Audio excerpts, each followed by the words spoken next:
चाहता हूं कि हमने पार्टी का हमेशा हर जंक्शन पर साथ दिया है और पिछले कल भी बहुत स्पेकुलेशंस थी, बहुत तरीके के अफवाहों के बाजार गर्म थे, मगर हमने पार्टी का समर्थन किया है।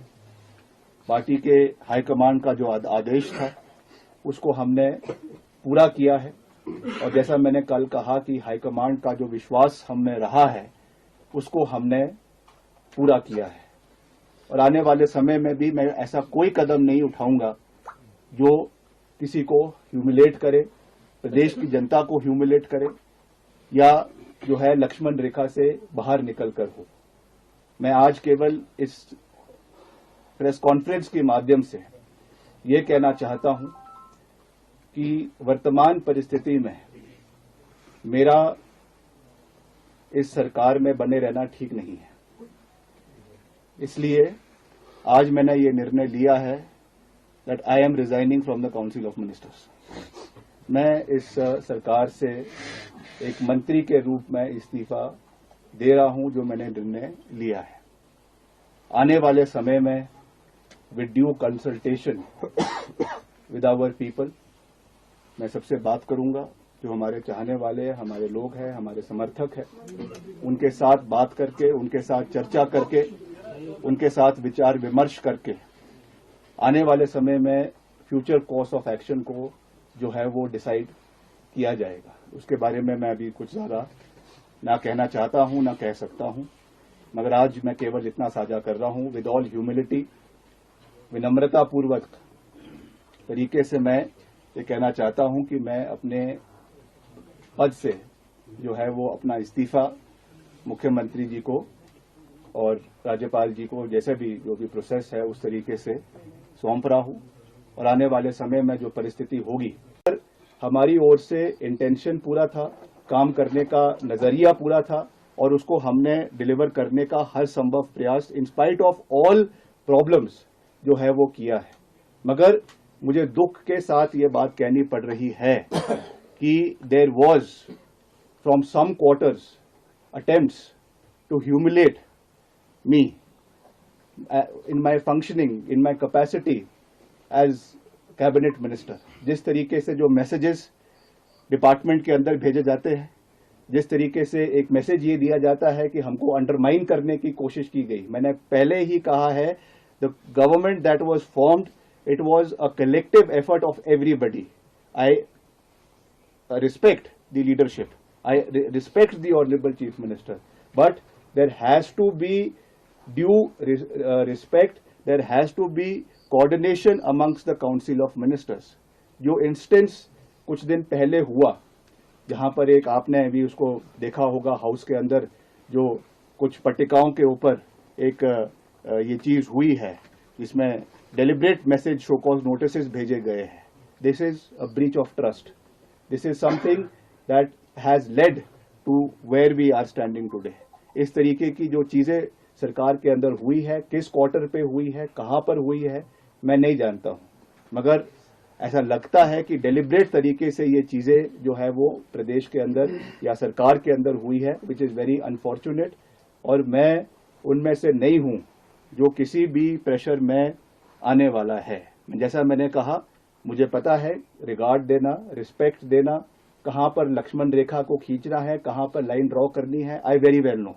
और इसमें कोई दो राय नहीं है कि पूर्व मुख्यमंत्री स्वर्गीय वीरभद्र सिंह जी, जो 6 बार हिमाचल प्रदेश के मुख्यमंत्री रहे, उनका नाम पूरी तरीके से चुनावों में इस्तेमाल किया गया। ऐसा कोई बैनर नहीं था, ऐसा कोई पोस्टर नहीं था, ऐसा कोई होर्डिंग नहीं था जिसपे उनकी फोटो नहीं थी। और ऑफिशियली जिस दिन चुनाव होने थे प्रदेश में, उसके एक दिन पहले एक फुल पेज एडवर्टाइजमेंट उनके फोटो के साथ दिया गया पार्टी के द्वारा और उसमें यह कहा गया कि मुझे याद रखना और मेरे नाम पर आपने कांग्रेस पार्टी को वोट देना है। ये बात मैं नहीं कह रहा हूं, this is a matter of fact, matter of record. और ये उसके बाद उन परिणामों को मद्देनजर रखते हुए कलेक्टिवली मैं फिर से कह रहा हूं कि सबके योगदान से ये सरकार कांग्रेस सरकार हिमाचल प्रदेश के अंदर बनी। 1 साल इस कार्यकाल को हुआ है। इसमें जिस तरीके की कार्यप्रणाली सरकार की रही है, मैंने उसके ऊपर आज तक कुछ भी नहीं कहा है, मगर आज कहना और उसको स्पष्ट तरीके से कहना, ये मेरी रिस्पॉन्सिबिलिटी हमारे प्रदेश की जनता के प्रति, हमारे लोगों के प्रति और जिन लोगों का विश्वास हम में है, जिन्होंने इस पार्टी को लाने में अपना भरपूर सहयोग और समर्थन दिया है, उनके प्रति ये मेरी जवाबदेही है। मैंने हमेशा से ये बात कही है, मेरे लिए पद महत्वपूर्ण नहीं है, मेरे लिए कैबिनेट बर्थ महत्वपूर्ण नहीं है। For me the most important thing is the relationship with the people of Himachal Pradesh, और वो किसी पद से नहीं आता है, वो एक विश्वास लोगों के साथ होता है। मगर जिस तरीके की व्यवस्था पिछले 1 साल के अंदर सरकार के अंदर रही है, उसमें जो घटनाक्रम हुए हैं, जो विधायकों के साथ कहीं ना कहीं अनदेखी हुई है, कहीं ना कहीं जो विधायकों की आवाज को दबाने की कोशिश की गई है, आज उसका परिणाम है कि हम इस कगार के ऊपर जो है वो खड़े हुए हैं। प्रदेश के अंदर जो फिस्कल मिसमैनेजमेंट हुई है वो हमारे सामने है, जो गवर्नेंस सरकार की रही है वो हमारे सामने है।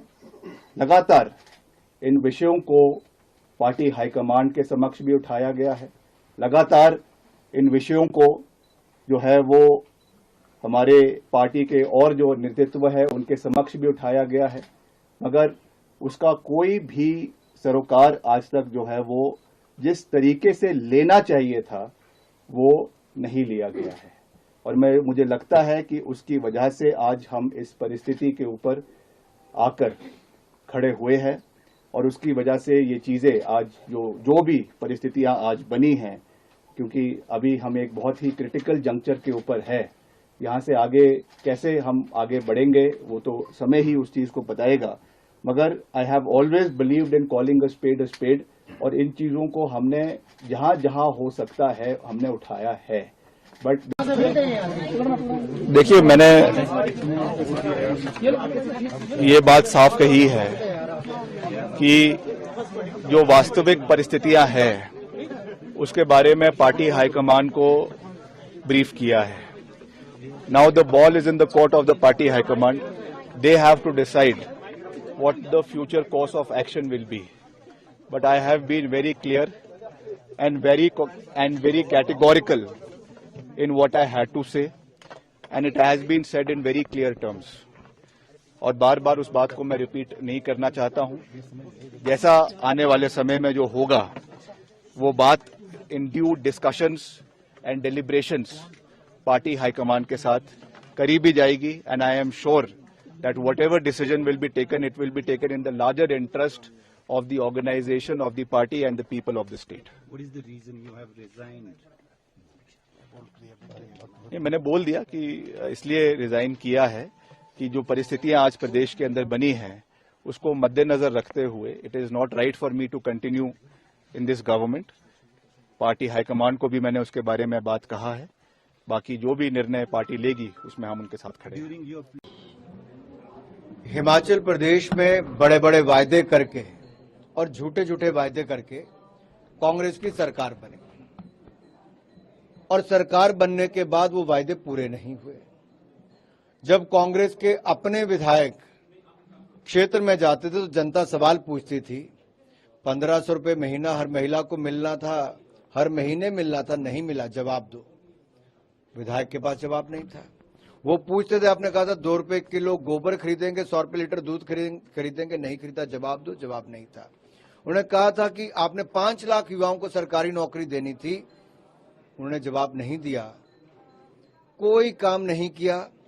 कांग्रेस के अपने विधायकों को इतनी मुश्किल 1 साल के अंदर हो गई कि बड़े और झूठे वायदे करके जब आप सरकार बनाते हो तो जनता को सामना करना बहुत मुश्किल हो जाता है।